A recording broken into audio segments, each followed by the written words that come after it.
Today I will be speaking about an important economic challenge in India's BFSI sector, which is non-performing assets or NPAs. An NPA refers to a loan where the borrower has not made interest or principal payments for more than 90 days. Over time, India has faced a significant rise in NPAs, particularly in the public sector banks.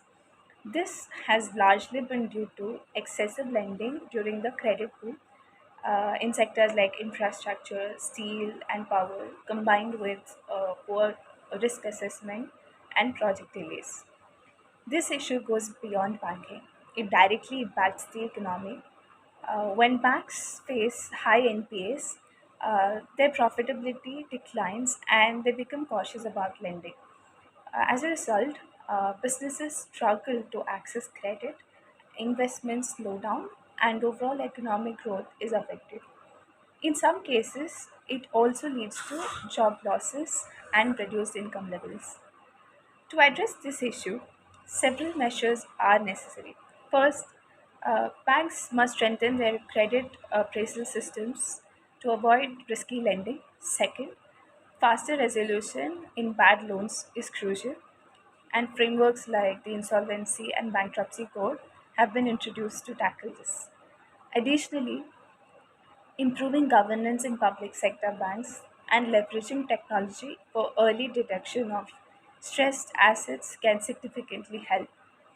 In terms of implementation, in the short term, banks needs to identify and resolve stressed assets efficiently. In the medium term, institutional mechanisms such as insolvency tribunals must be strengthened.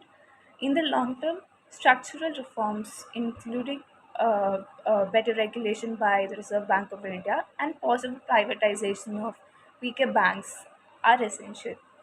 However, there are several barriers in implementation, which are legal delays in implementing this risk, political resistance, and lack of skilled professionals continue to slow the growth.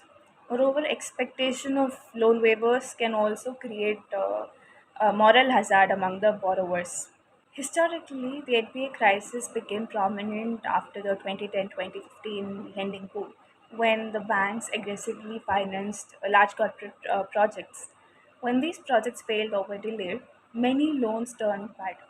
The introduction of the Insolvency and Bankruptcy Code in 2016 marked a significant step towards solving this issue.